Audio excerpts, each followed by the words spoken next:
They must be frustrated. We are all frustrated, whether you're the richest man in the country or down at the lower end of things. The power still doesn't get to you. They're blessed with things that we can do that can change industry in Nigeria. Industry, we can even create industry. We can create a massive solar opportunity. We can farm the sun and distribute that power back down from the north into the south and have an energy mix on the grid.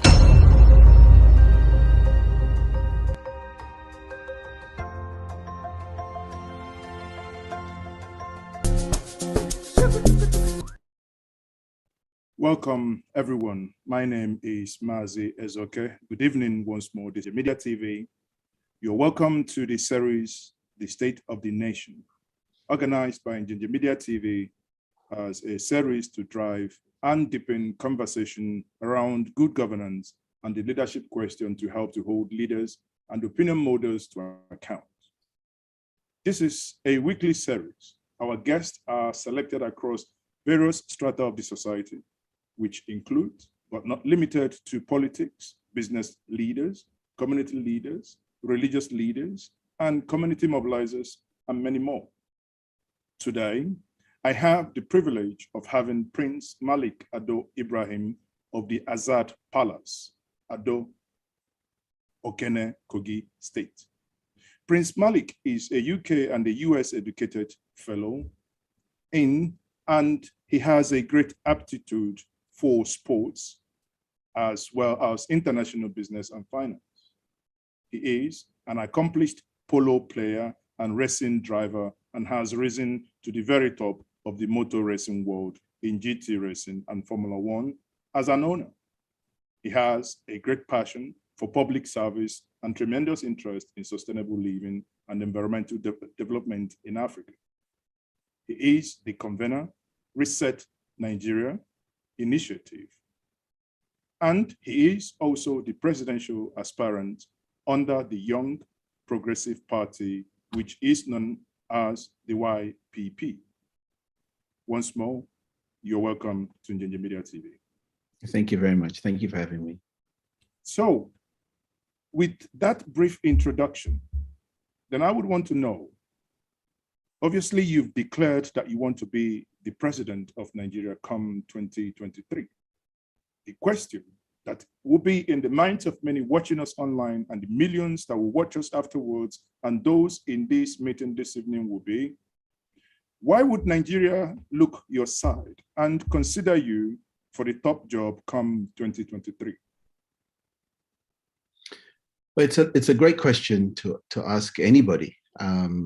Why would anybody want to put themselves up to be scrutinized at this very difficult time in Nigeria's history? I just feel that at this point in time, we have really the opportunity to pivot into something completely different. We've been doing pretty much the same thing since independence. Since 1960, we've been with the same leaders, pushing the same oil for life, and Nigeria is much more than that. And that experience that we've had in the last 12 to 15 years should really try to reconfigure our minds that it's not about youth. It's not about just being president. It's about having ideas, being a visionary, bringing something new to the table, creating the atmosphere for Nigeria to actually reach out of this quagmire that we're in. I want to put my ideas forward. I don't think this is something unusual.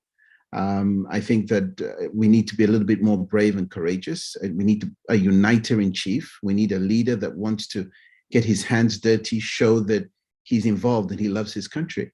This is not about being president. This is about leading us out of captivity, really.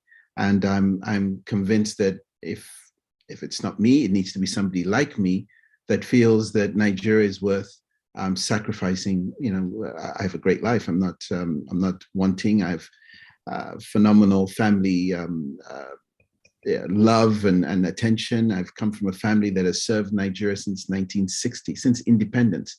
Abdul Malik Ado, my father's younger brother, was the gentleman that took the independence document from the Queen and lowered the flag. We've had the IG, we've had ministers, first female minister for women affairs. We've been ambassadors to this country. We have served Nigeria well. And that spirit is what I want to continue. I love my country. Okay, so many people would then say, if, as you have railed out now, that your family has been in the business of governing Nigeria, is that, and would that be considered as a reason why you are wanting to become the president of this country? I said service. We serve our country. We never led it. We serve the country. We serve the people. I think it's just a progression of things. We need new options. We can't just stay the same 2 or 3 people, the same insanity over and over again. We have a country that should not be run by a geopolitical zone. It needs to be run by Nigerians that love this country. I'm just offering myself. Certainly, we all need to present ourselves. We all need to be scrutinized. I don't believe that anybody who's coming in 2023 should believe that their past shouldn't be questioned. Their thinking shouldn't be questioned. Their fitness for office shouldn't be questioned. If you open yourself up to be scrutinized, then open yourself up to be scrutinized. And don't think money or largesse is going to do this. We need ideas. We need people who are really thinking about one country, not one pocket. And that's all I'm thinking. Okay. So now let's take a break a little bit before we dive much more deeper into the political conversation. Sure. You were once, I would say, the owner of Formula One. Yes. Now, are you still the owner of Formula One as it stands today? I'm not the owner of the Formula One team. No, I sold the team in 2007. Okay, so, but at some point you owned Formula One. I own the team in Formula One, yes. Okay, you owned the team. Was that when Michael Schumacher was a driver or before? Michael Schumacher, Mika Hakkinen. Yes, it was the heyday of Formula One. Oh, okay. So is there any reason why you sold for Formula One? And is that just out of business interest? No, I got into Formula One at 35 years old. I was the first man of color, first African, first Muslim. Many first in that. At the age of 35, I came in with a venture capital company owned by Deutsche Bank. Morgan Grenfell and myself, under my pushing and my investment, went into a team, and we really tried to shake the Formula One establishment up. It didn't quite work out as we hoped it would. Things went slightly awry with who we bought the company from. As in any modern Western movie, the first person to die is the black guy. So I got it in the throat, but it was a phenomenal experience. Yes, there's some online negativity about it, but the truth is it's venture capital. I didn't carry gun, I must go to go buy a team. I bought it through the banks, and the banks, we made money at the end, but it was really a baptism of fire, but I enjoyed the experience. Okay, but are there lessons learned from that venture that you think could help you drive the Nigerian dream further? Absolutely. You know, when I got into that experience, no man of color had ever tried it. And since, no man of color has ever tried it since. What it did for me was to believe in my dreams. Everybody said I couldn't, and I persevered. I had faith. I believed in what I was doing. And I believed it also brought a lot of attention to my country. Unfortunately, it was the time of the Abacha regime, and Nigerians weren't well looked at by European countries, and the media wasn't what it is today. But the experience is really planning. It's being visionary. It's planning. It's putting things together, and to have an exit plan. In F1, you can't just leave it to chance. You have to plan every stage of what you do. And I believe that environment that I learned about speed, about efficiency, about timeliness, understanding what time means to people, is one of the things that I think can improve one's leadership skills. I'm not under any sort of thought that being a leader is something easy, but a leader is there to delegate, is there to plan, is there to employ the best, is there to see, to put something on a planning stage and let the people believe in those skills. And if you're putting a car together that you have to build from scratch that goes over 200 miles an hour and the brakes fail, or you go around the corner, you're going to kill people. And I learned a lot about planning, about testing, about knowing that your ideas are in play.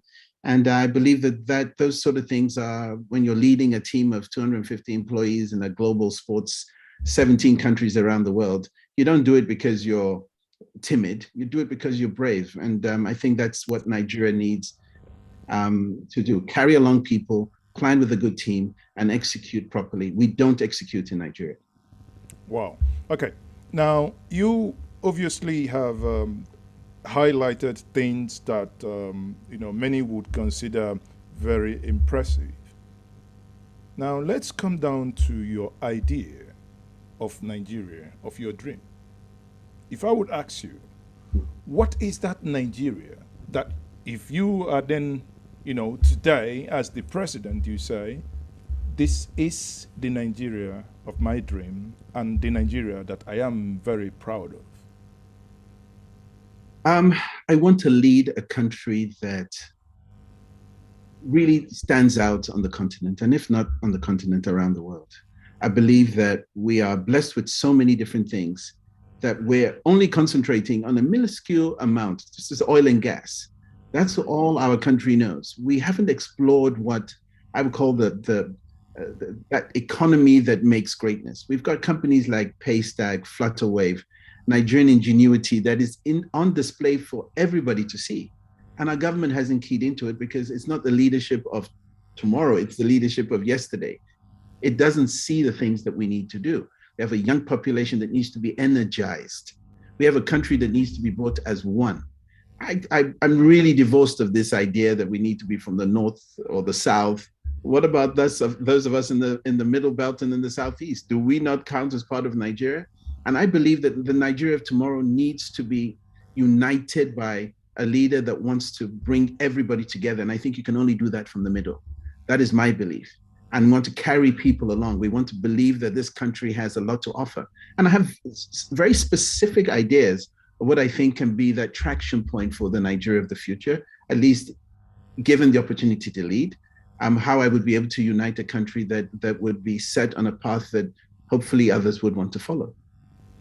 Okay, so now if we obviously drive that idea, and do you think the some of the startups you've mentioned as under your leadership, what are the things you consider that you will do in order to help them and to have more startups like them, like Flutterwave, as one of them that you mentioned? Well, to be honest, if I had the ability to lead Nigeria and the gift of being able to do that, there'd be thousands more Flutterwaves around. And it wouldn't be just on the technology side. We have to consider a country of 200 million people and understand that when you go outside Nigeria and you pick agencies around the world, you will see a Nigerian there somewhere, and usually at the very top. And they've been given an opportunity.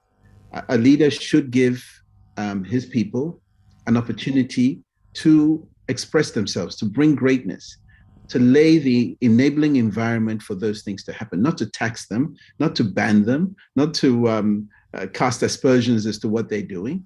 No, but businesses must, the country must obviously make money. So if you do not tax them, how are we going to generate revenue? Oh, you've said the word. It's to tax them, but you've got to let them, you've got to give them the enabling environment so that they can grow so you can tax. Right now, we don't even know what people are doing with their taxes, what the government's doing with our taxes. I would like to be in an environment where these companies are employing, thousands of people, and then bring the tax bracket down and tax from earnings and not have losses, and then show people what you're using those tax dollars for in infrastructure and security. We have to have visible governance, not this invisible idea of they should be doing it, but they're not. We have an army, but we don't. We have a police, but we really don't. We have an economy, but we really don't. Nigeria is driven by Nigerians, but not by the Nigerian government, and that needs to change. While you were talking, you made mention of zoning. What is your ideal scenario in Nigeria? Obviously, you've somewhat mentioned it, which is that you wouldn't want to have zoning. But when I go back and watch a video recently trending of late General Sani Abacha, where he talked about zoning, We go back to the 1995 constitutional conference where late Dr. Alice Ekweme,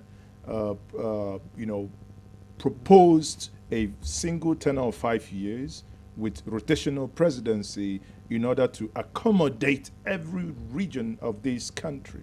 Now, come back to the current political reality. We have the People's Democratic Party saying in their own constitution that in order to accommodate everyone, power should rotate between the North and South. What is your view on that? Do you think that zoning is something Nigeria should consider and something Nigeria should pursue?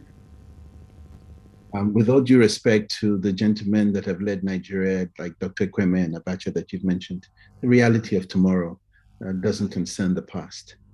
Nigeria is a country that has everything it needs, including leadership skills.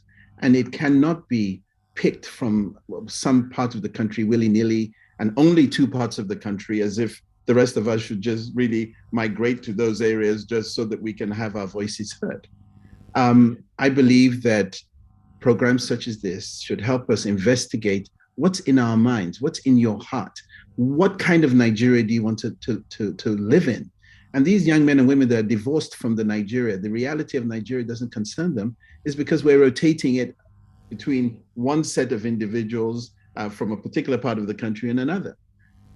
It can't work like that. We must bring ourselves forward to be chosen. And they don't give you power, by the way. You must take it. And I'm not taking violently, take it at the ballot box. Proffer good ideas. Let people believe that your soul is rich about your country, not devoid of ideas. I don't want to wear babariga and say that I'm from this place or north. I come from the Nigeria that I know in 1963, that I was born into. My mother was from a different religion from my father. We're from the middle part of the country, then called the Middle Belt, but for political expediency, I'm from the north. Fantastic. But I speak from the South. I grew up in Lagos. I've lived internationally. I'm a Nigerian. If you cut me in half, that's what I want to be. And I don't want to be castigated because of my religion or where I'm coming from. I love my country, but I can't be pigeonholed into a particular segment because I want to lead. I want people to understand that I love my northern, eastern, southern brothers and sisters, and I want to be part of that conversation. Okay, staying in that lane and staying in that argument, I would then want to know, you have countries in Europe like Switzerland that practice zoning. You can basically call it, if I permit me to use that Nigerian nomenclature, zoning. But in Switzerland, you see where a president must come from certain region and the vice presidents will come from other regions in order to accommodate the fact that they have four speaking nationalities that make up that entity. Obviously, you are aware of that. So yes. Is that not in conflict with the idea you're proposing that if you discard zoning and go for, it doesn't matter who, but bearing in mind that Nigeria is made up of various regions and that Nigeria is made up of various ethnic nationalities? Well, that's precisely the issue. Switzerland is a country probably with a population smaller than Lagos, or maybe about the same size as Lagos State. You can zone in that kind of intimate affair. We are a diverse, extraordinary country with tribes and languages and ethnic divides. We can't afford to zone and keep the zone the same. It's the zone you're talking about really is an unfair one. It's either the north or the south. What's about the southeast? What about the middle? These things. Well. I think if I may butt in there, I think when they say north and south, it means when it comes to south, the south then decide, is it going to be southeast, south, and southwest? Now, when it comes to north, the north decides, is it going to be northwest, northeast, or north central? So if we bear that in mind, I believe, like, if we stay on the realm of zoning, when it comes to north, you obviously are from the north central, by the virtue of you coming from Kogi State, it means you must also, get to, to the top by the virtue of the fact that it's now being zoned to your own region. Because I do not subscribe to the notion that you are not from anywhere in terms of that zoning nomenclature, but you are also from the North Central. Let me even get it. The zoning you're talking about, that Nigeria, the reality of Nigeria is that zone is even more granular than that. Tell me a North Central leader that has come forward, has been elected or brought to the fore to be elected. It's Northeast or Northwest. That's fine. I have no problem with that. But let there be the best person from the Northeast or the Northwest or the North Central.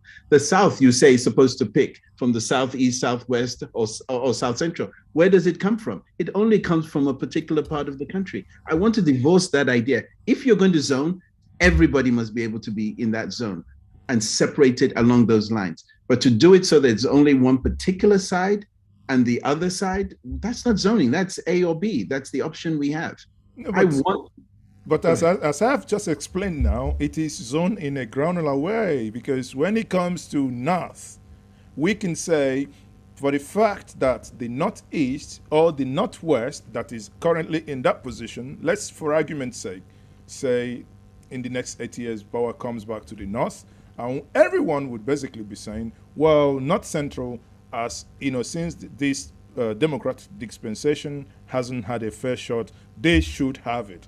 Now, if it comes to the South, obviously we've known that the Southwest has done 8 years and also doing 8 years under VP. And the argument will be, well, the South has done 5 years under Goodluck Jonathan and 3 years under Yar'Adua as VP. The only ones that haven't done so is the Southeast. So the argument the Southeast would probably make will be, okay, it is our turn. Isn't that a fair and equitable way of distributing power? If you took that analogy, then you would go into a hospital and ask for the best doctor you can, and they brought him forward, and then they tell you that the guy operating on you is from the North. And I said, no, I need one from the North Central. Look, our country has to find a way to make this work. And the truth of the matter is, we can't change it from the outside. There's nothing I'm going to do to be able to change the system.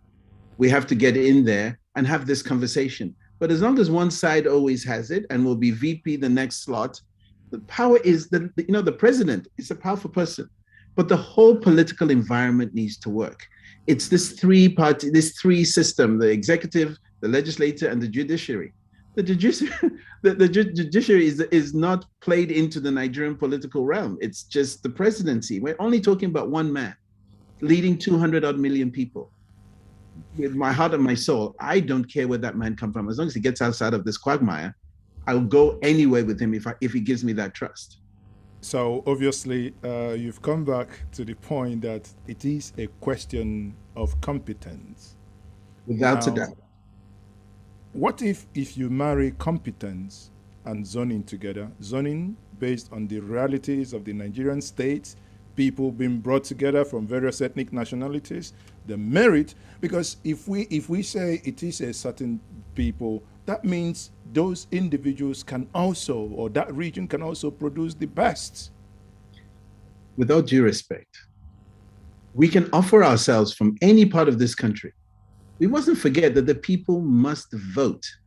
You can tell me you're going to bring the best guy from the north and the east and whatever. He must be eligible, a person that the people of this country want to vote for. There's no guarantee, or there should not be a guarantee, that if you bring somebody from a particular part of the world, he's going to get that vote because he's classed as a certain, zonal friendly individual. We must all present ourselves to the flock and say, who would you like to lead you at this point in time? And that is where I want to be. I honestly do not care where anyone comes from. Just long as we have one mission, get us out of this mess. We can sit at home and we can pontificate about zoning, but you can bring the best candidate from the South and the best candidate from the West, from the East, it doesn't matter. He still needs to be voted into play, unless there's some magic that I don't know about, and maybe you know about it. That person is not guaranteed, or should not be guaranteed, to get that vote until the people have decided. obviously that's a fair point. Now, let me come down to your choice. You've gone to the YPP. A fellow aspirant in this presidential election, Professor Kingsley Moghalu, in the last election contested under YPP. Yes. Obviously, he didn't win that election. Now he's no longer in that party. What informed your position to join the YPP? And if I may ask, why YPP? Why not APC, PDP, where some people would argue that you have a fair chance of winning the election? Well, which one do I start with? Let me start with the last one first, because I'm afraid my second one might be a little bit controversial. APC or PDP are twins. They're one and the same. You cannot tell me any separation. They're not even an opposition. An opposition fights against what the party in power does. They cross carpet all the time. Why would I want to join something that doesn't give me the opportunity to voice my opinion, to bring change, to bring other ideas? I would sit there, try to get in, wait at the bottom of the rung, try to get my ideas up there, be frustrated, say go to this, be a senator or a House of Reps or whatever, and those ideas will die. The spirit I have inside me is a spirit of oneness. It's not a spirit of a locality. It's a spirit of my country. So I just don't believe that going to APC or PDP gives me the opportunity to voice my opinion. I chose YPP because I believe that it gave me first the podium. I'd be able to speak, to be able to have your viewers and yourself have this interrogation of me. Otherwise, you wouldn't have that opportunity. I'd be fighting like the other 12 or 13 people trying to get their name on the ballot for chairman or this or that. I mean, it's bizarre that we know what the problem is, but we're still putting in people who are being part of the problem. And so for me, that's insanity. So why are the people insane? Let me come out as the same person and let me proffer my ideas. And the YPP gave me that opportunity. There were other parties to consider, but I liked, first of all, what it stood for. I like the way the party was put together. It really is a progressive party. And it already has done something. It's got a senator in the House. And for me, that was something that I wanted to build on. And it's not about getting power tomorrow. It's about building something. And that's why I have, I'll go to the first part of your question. Professor Kingsley left the party. He wasn't kicked out of the party. He joined the party to be a presidential candidate. And if he didn't win, which he didn't, I would have expected he would have stayed on and built some momentum and carried that forward and build that over years. I have no idea why he left. He had his own reasons. But if he's gone to another party, which he has, he's still going to have to build that credibility up at that party. I would have stayed, continued my momentum over the last 4 to 8 years, and it would be a completely different opportunity right now. So for me, that's a choice he made. He left a lovely void for me to enter. And yes, I'm there, and I'm happy to be part of what I consider a great party for all Nigerians to consider.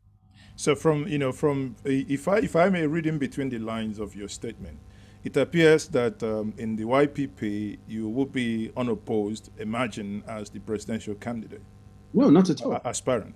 Not at all. I welcome the ability for others that have bright ideas to come to the table. All I was saying was that if Mr. Moghalu had stayed in and built that political coin, it would be worth a lot more today. But when you also do what everybody else is, I want a change. I want to go to the other party. I want to go to PDP from APC to PDP. If you keep changing that, people don't know what you stand for. Parties must stand for something. In other countries, you have the Republicans and the Democrats, and they're opposed. Here we have a name and a platform, and you want to present yourself, but we need something. We need something more than just promises. We need action. And the action president stays where he believes in what he wants to do, and he continues. I'm not under any kind of delusion that this is going to be a cakewalk, but I do warn those coming forward that if you come to a podium and I'm standing there and you're going to be able to tell me that you are running for president, first of all, we're equals on that stage. You are not, because 77, I'm going to bow to you. I will speak truth to power. and I will tell them what Nigeria needs. And if you cannot give me that idea, I will divorce you from that thought right from there. I'm not afraid to bring my country forward. And that's what we need now. We need someone that's brave, that's courageous, that sees Nigeria as one. And as I said, I have plans. I've spent time understanding what I've seen in other countries. I've worked with other world leaders. I've worked with presidents and prime ministers of different countries. And I've seen good leadership. And we're devoid of that. The person that wants to come in now, or any of the ones I've seen, wants to be president. Nobody has given me leadership skills that I've seen that say, I'll follow this man. And you need passion to run Nigeria. And all I'm saying is that I'm putting myself up for that. And I want those people coming up to know that, yes, I may be a little bit of a rebel rouser, but I'm rebel rousing for my country. I have a cause and I have a need. I have children. I have a grandson. I'm not going to leave this to somebody that doesn't understand what they need. I know what I think they need, and I want to bring that to the table. Whether you're from the East or North or South, it doesn't matter. I'm a Nigerian, and I have that passion for my country. That brings us to the next question, which is, now that you've made your intention known, there are so many who are writing and who are saying that, my good friend and brother, Chief Dele Momodu, the publisher of Visions magazine, he, in an Arise interview, he said that there are a group of people known as the owners of Nigeria. Now, he said, if you want to run for presidency of this nation, you need to have the backing and the blessings of those quote-unquote owners of Nigeria. Do you agree with that assertion? If yes, do you have their blessing? Well, let me tell you, there's only one thing I know. God makes those decisions. It's not a man. And all those who he claims are his owner friends, because they're his friends, if that was that case, they would give him this thing. We would all need to just go to sleep and wake up and President Mahmoud would be there. People need to vote. The only owners of this country that I'm interested in are the people that will vote, the citizens of Nigeria, and I don't care where you're from. You want a better country, listen to what I have to say, believe what I have to say, and be damned with who supposedly owns this country. This country is built by men and women. It's not built by 2 or 3 people. We have a lot of problems, and those 2 or 3 people are not on the ballot. If they owned it, let them come forward. There's no issue. We're Nigerians, but don't hide in the shadows of scare tactics that there's somebody that owns and he knows them. If you know them, then you're part of the problem we're having, because I think those gentlemen will also agree that they only have a voice. They can lead us to a candidate of their choice. But you know what? It's a democracy, and people need to be able to vote. There are 50 million people that are outside the voter realm. 28 million people voted last time. 80 million people registered to vote. We're fighting. They're all fighting for 28 million people. I want to get those other 50 million people to hear the voice of reason and the voice of the future and a visionary for Nigeria. If Mr. Mamodu's friends are listening, then fantastic. If they're not, as long as the Nigerian people are listening, that's like, hey, if I fail for trying. But as I say, I come from the motor racing realm. You keep your foot on the gas until you cross that line, because the guy in front of you could crash, you could run out of gas, you could do a lot of things. Stay in the race, believe in yourself, get there and do good things. That's all. Now, in Nigeria, there is this tradition of, before someone declares to run for office, they will say in the Nigerian parlance, I am consulting. We will consult. And you see photo ops, people moving from one palace to the other, people moving from one house to the other, people moving from north to south. In recent time, obviously you have declared, are you joining that fray of visitations, if I may use that word? Well, I come from a traditional ruler's family, the one that has been around for many years, as I said, even before independence. My grandfather was in England in 1930 with King George V. We know what people want. I'm not going to consult with people because all of a sudden they are expedient for me to do so. I have been, and my family have been involved in the politics of Nigeria for many years. I can see anybody I want to see at any point in time, and I have done so for many years. So trying to bring attention to that at this late moment, what were you doing 4 years ago? What were you doing in the years between now and then? You should have been consulting for 4 years and letting your ideas be heard by people. I want Nigerians to hear my ideas. They're the ones that vote. Yes, it's good. I'll pay respects, but I don't think they have anything other than a blessing. You can't bless more than one person. Otherwise, you're just being false. I don't need a godfather. I have a father. He's 93 years old. He's lived a good life in Nigeria, and he knows a lot of people. People will call him, and they have done, to ask him, this son of yours, what is his antecedents? Why is he in this race? I have to consult the people of Nigeria, north, south, east, or west, as I've said. And I'm not there to this is not a pretense. I'm not there to make a name and leave. I'm there to try to be a voice of reason, a voice of the future. And how are you consulting the people of Nigeria, as you said? Well, by being on programs such as this. This program is more viewed in the Southeast than anywhere else. I want other people in Nigeria to see this kind of interrogation or analysis of an individual. I've tried to make myself media available. The Nigerian way is to pay to play. I'm trying to do other things slightly different. I see that the opportunity to be able to voice my opinion, and I thank you for that, is one that gives me either lovers or haters. You can't love everybody, and you're in politics. If you want to be popular, sell ice cream. And even then in Nigeria, if you're selling ice cream, you say, "Ah, boy, this one no sweet like Fano. I beg, this one no sweet." So you have to look at this thing. I'm not going to catch cruise on Nigeria's money. I'm here to do the people's bidding, and I want to be able to say what I feel, tell them, give them a vision, and hopefully they'll buy that, and then deliver. Execution is what's missing. We've been promising power for many years. What have we got? The same thing we had in 1960, no new ideas. We've been promising a better military. We had a fantastic military. We didn't modernize. We didn't think forward. We always thought about today. Modern leadership is going to be completely different under the kind of leadership I want to bring. And it's not ethnic based, it's cerebrally based. Best people, square in a square, bring Nigeria up, and that's all I'm interested in. You are obviously the convener of Reset Nigeria initiative. Yes, sir. Now, what is the driving ideology behind that Reset Nigeria initiative? Precisely that, going back to basics. What were we good at? What do we need to have as the foundation of a great nation? We all know the answers to these things, but we see them every day and we just think that government should fix them. Our roads are in a deplorable state. Resetting Nigeria goes back to that basic notion of that is 90% of the transportation means of Nigerians.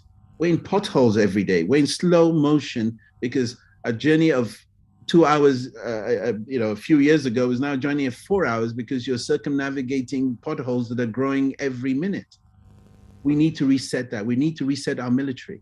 As I said, we're probably circa 150,000 men and women in our totality with outdated weapons, outdated strategies. We need to reinvigorate our military, our police, our border patrols, our naval patrols.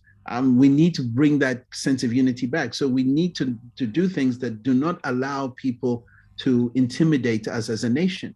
We need to go back to building trust amongst each other, whether you're from the north or south or east or west of this country. And I will harp on that geographic leaning because I've got family, I've got aunties and uncles that are married into the southeast, into the southwest, into the north.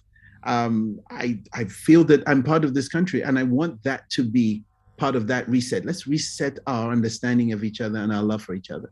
But more important than that, please, is that if you underlie everything with power, energy, we're at 4,000 megawatts as a nation of 200 million people. Las Vegas has 63,000 megawatts, and that's the playground of the world.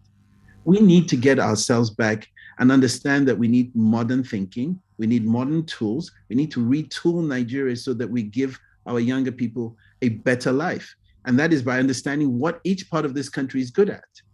In the southeast, that's the most industrial part of Nigeria. Remember when the days of Taiwan, Tai2, nobody wanted to buy Thailand goods or made in China was a bad thing to do? Their governments retooled. If I led a country such as this, I would retool the north so that if it's made in the southeast, if it's made in Aba or made in Enugu, it comes with a sort of guarantee that its good practices went into, we can export our goods. Niger Delta, they're flaring gas. I would want to be able to go in there and turn that gas down and turn it into an industrial zone, build it so that countries brought goods there to manufacture and also ship out. I look at the North, farming, create the right kind of environment so that you can do modernized farming, so that you can get your goods ready for a cash crop, not sustenance crop. We farm to eat because the goods would go bad. We want to farm to export so that our farmers have more money, bring that money back home, we can tax that income. These are the things that we really should be talking about, not whether the person's from the north, south, east. What is your vision of Nigeria? I would go a lot more in depth, but I don't want anyone.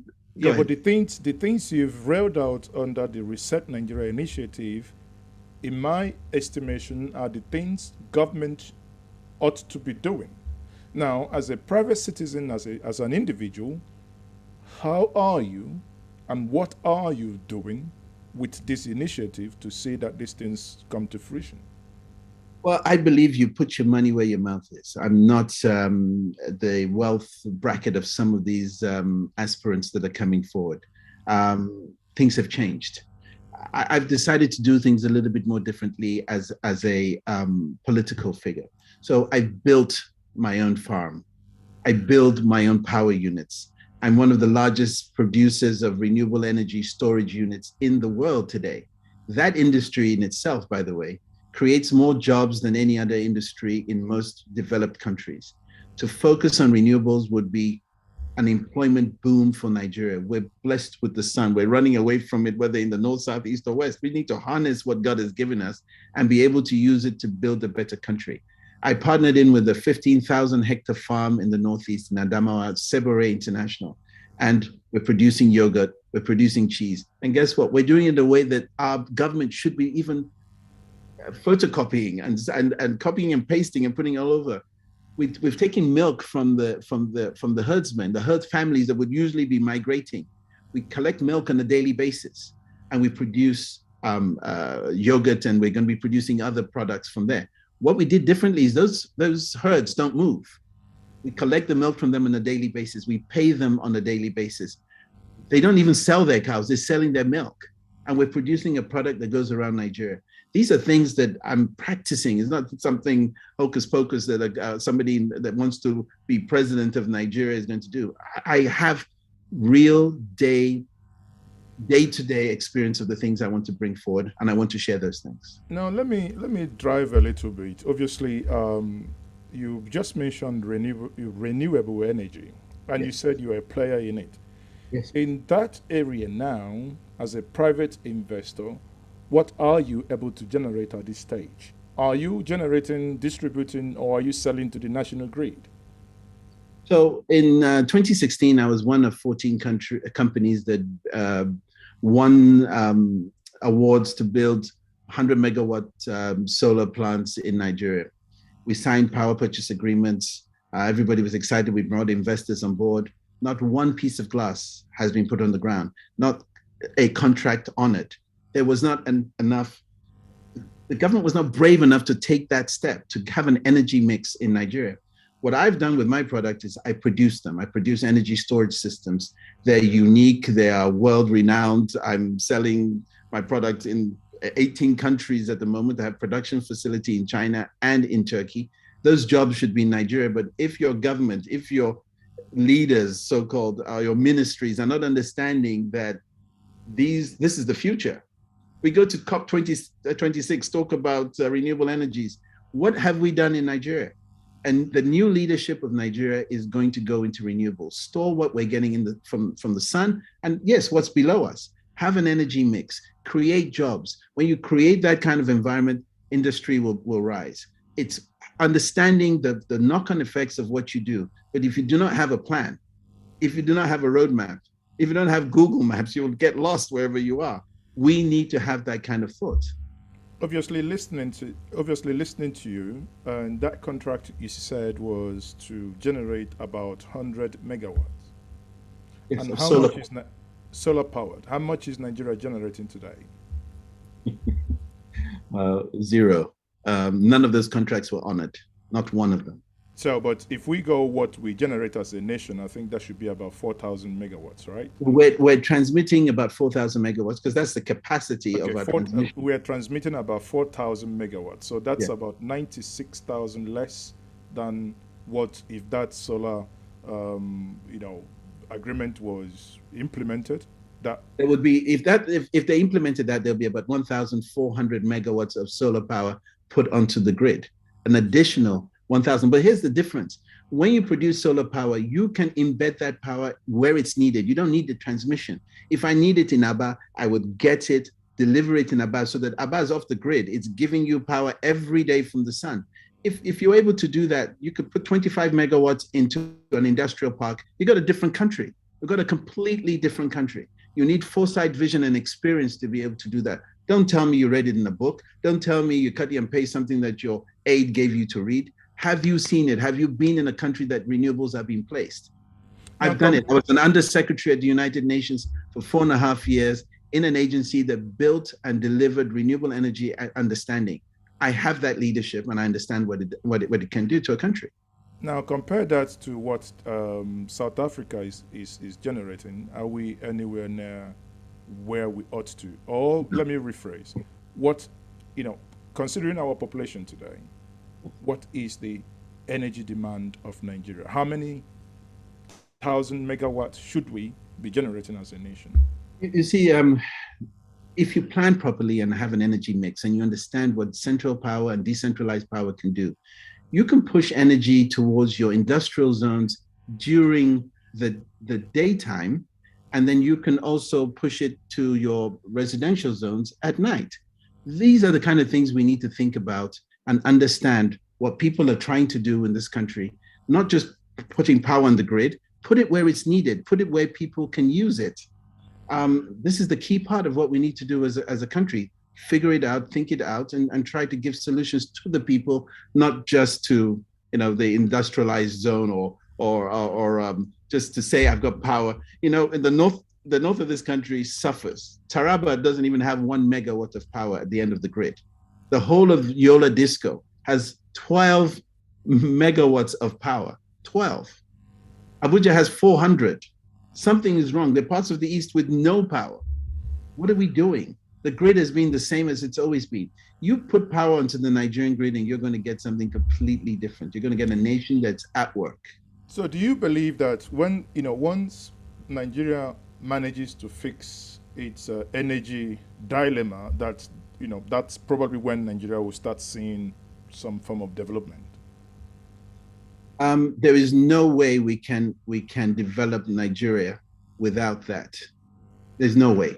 We need to be able to produce power and give it where it's needed for industrialization. We're not. We're just not there. We're just not there. Our leaders are not there. They're not doing that. So we really need to understand what that means. Well, thank you very much. So for the viewers out there, I am still having this conversation. This is the State of the Nation. My name is still MaaziEzeoke. And in this conversation this afternoon, I have Prince Malik Ado-Ibrahim. It has been a very fantastic conversation listening to him, listening to his ideas. Now, I will come to you with the next question, which is, do you believe that Nigerian structure is part of the problem the nation is suffering today? That means, do you believe that Nigeria needs restructuring? We have chosen a political system that suits the Americans, not suits the Nigerians, as far as I'm concerned. Yes, democracy, it's going to be very difficult to untangle what we've done. But there's some things that we need to do to move towards a better understanding of who we are. The American system doesn't have tribes. It didn't build that into that. It had, as long as it wants to say it's multi-religion, it has Christianity as its forefront. It's a dominant religion. We don't have that luxury. We have a very different kind of mindset, a different kind of nation. We've taken some of the things that are good about us and we've put them aside. For instance, our traditional rulers should go back to the Traditional Rulers Council, where it was a measure that was put in place so that it worked hand in hand with our democratic processes. The reason for that is that even in security, a traditional ruler knows where he's at, what's going on. He knows who's moved into that village. He knows if there's an outsider or an insider or somebody's got kidnapped kids or whatever it might be. That's part of our security infrastructure. It's part of who we are as Africans, as Nigerians.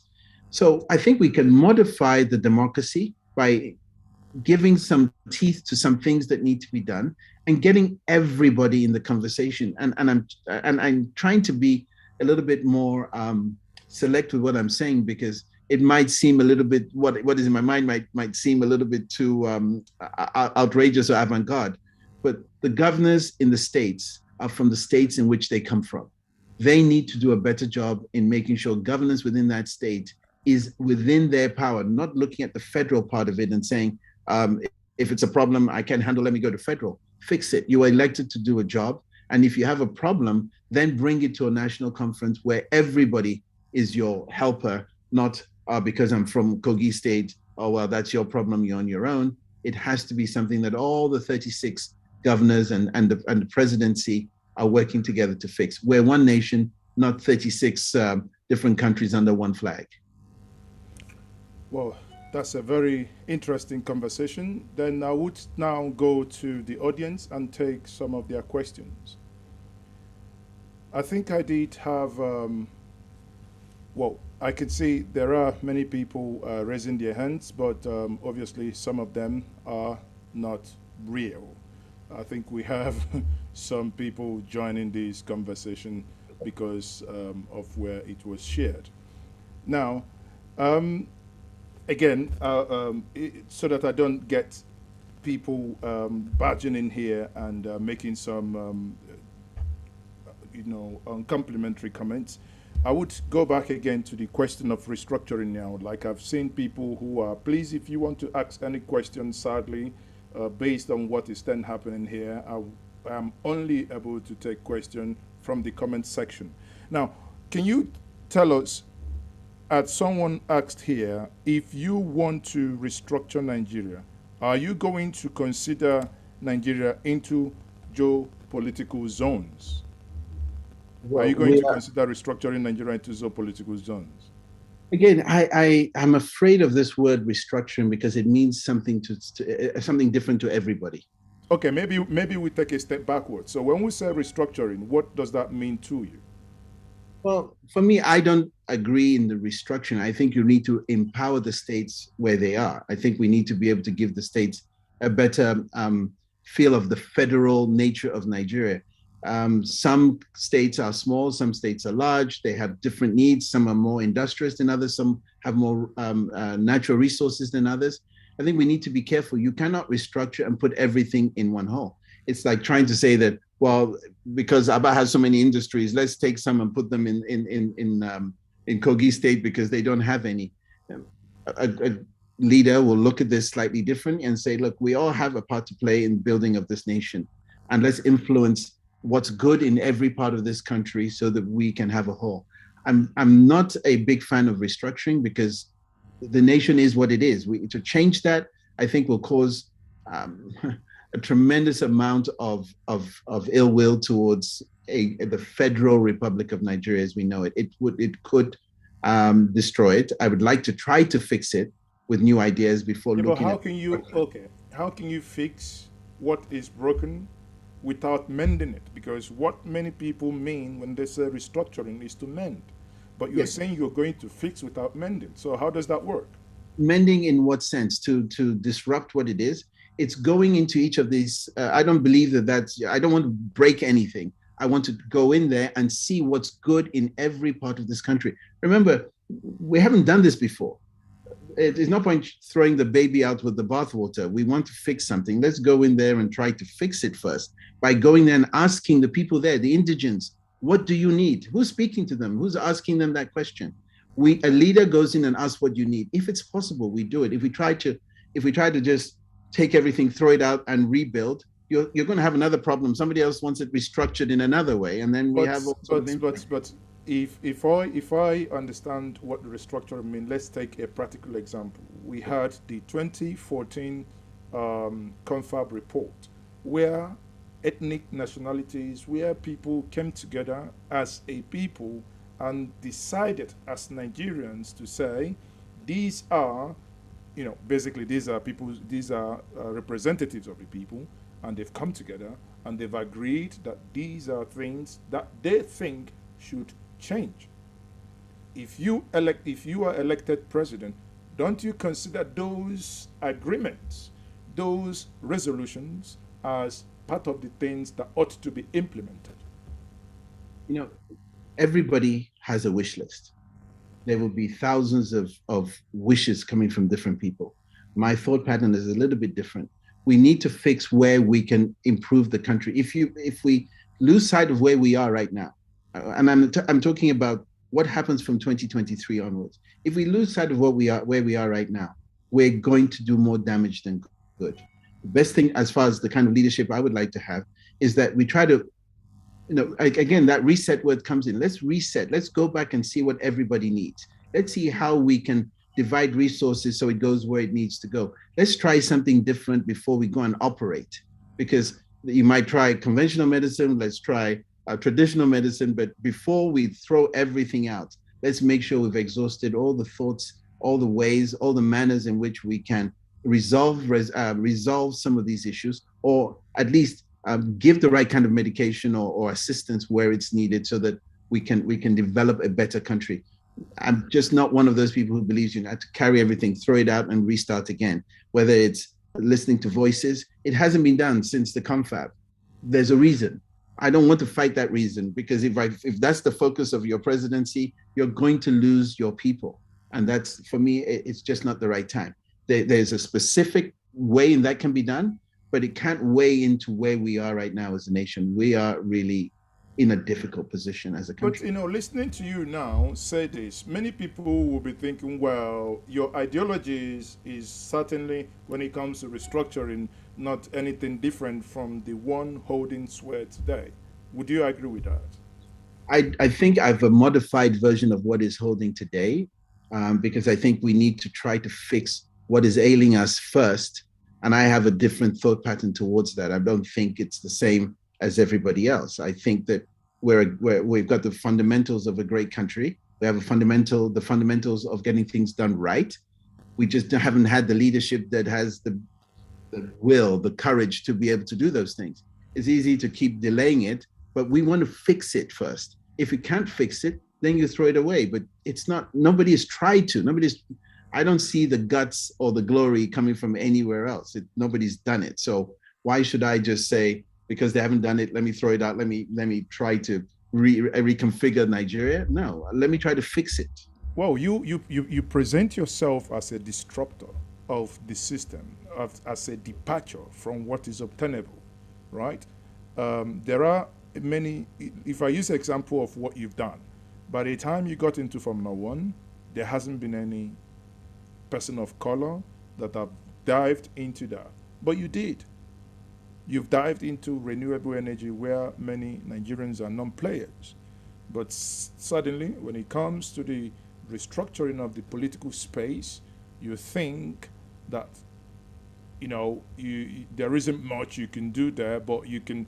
Many people will look at, will sit down, as myself, listening to you, thinking, okay, how do we then get things to work if we think we can only, in Nigerian street parlance, patchy things, rather than really go to the root? I don't think my ideas are patch in any way, shape, or form.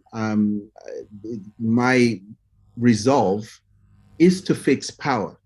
For example, I have a way in which it can be done. I have a roadmap. I want to present to the people and let them believe that I can deliver.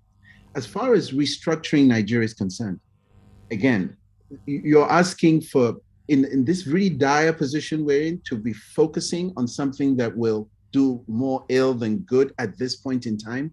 We really need to get back on track. We have 60% unemployment in this country amongst the youth. Restructuring is not going to help them get anywhere fast. We have industry that's dying. We have a naira that's going out of whack. We have roads that are crumbling. Let's get some movement. If I promised you this and in 4 years I can't deliver it, I haven't delivered anything for this nation. So I have to have a plan, and the roadmap is there. I don't want to be doing it on the year 7 of my administration saying I'm going to have a new airline, I'm going to build new roads, I'm going to put a new satellite. what happened to the other 7 years? There has to be a plan. Yeah, but at the end of the day, there must be something you are promising to the people, what they will be looking forward to. Anyway, we are now rounding up this program. But before I do, I would have a question from Hillary. Hillary, can you kindly unmute yourself and ask your question? You have 30 seconds to do that. Thank you very much. Thank you very much. I hope I'm heard. Yes, we can hear you loud and clear. Go ahead. Please, presidential candidate, many people have talked very, very openly about the Constitution of Nigeria 1999 as amended. Do you believe you'll be able to fix the problems of Nigeria with this Constitution as it is?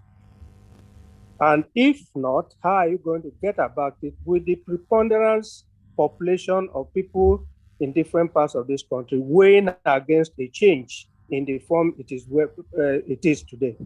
Thank you very much for that fantastic question. Please, Prince Malik, you have to hold on. Let me take from Amaku Yangwa, please. Amaka, kindly ask your question. Hello, good evening, everyone. Good evening. Can you hear me? Yes, we can hear you. Go ahead. Okay, Master, good evening. Prince Malik, good evening. Good evening. Actually, what I wanted to say is partly what Hillary just spoke about now. I think everybody in Nigeria, Prince Malik has really spoken well, all he wants to do and how to give a Nigeria the new Nigeria that everybody craved for. But I will still say this, and I'll keep saying it all the time. Even if you meet a little child in their teens and ask them what the problem of Nigeria is, everybody knows. Everybody in Nigeria seems to know what our problem is.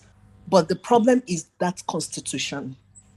Nigeria can never, because a lot of people that come out today to, maybe they want to vie for a position, a lot of Nigerians do not even have a copy of our constitution.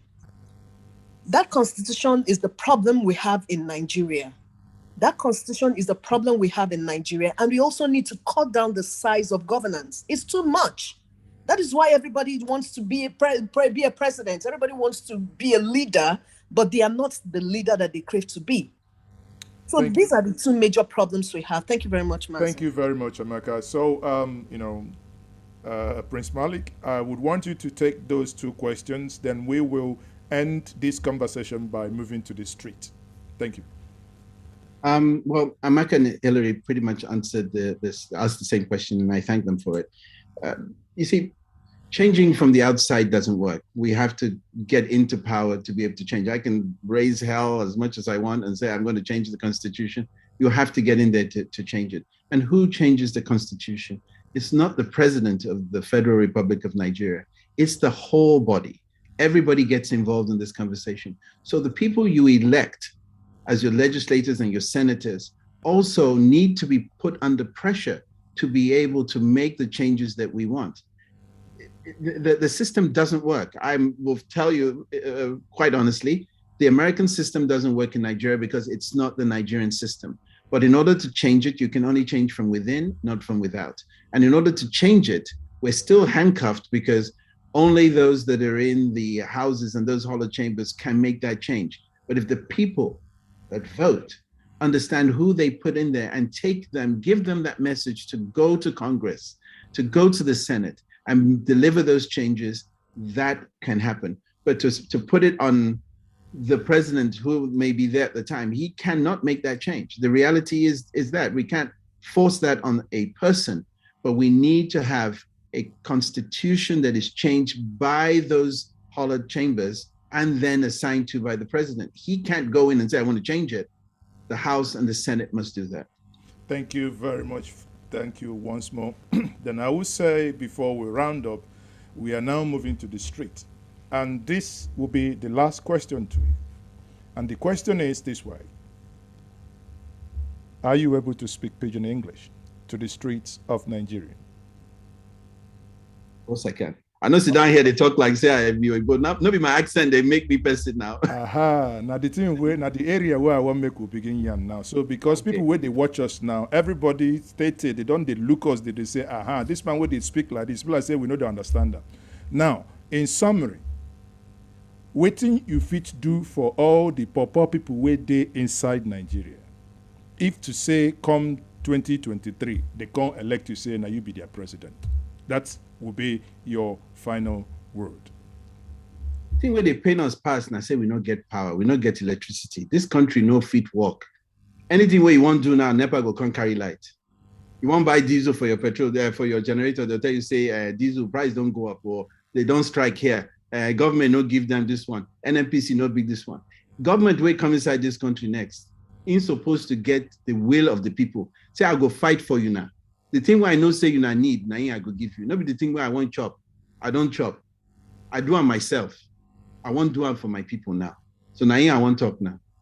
Thank you very much. That's a very fine place to leave it. It has been a very fantastic evening with you in the last 1 hour.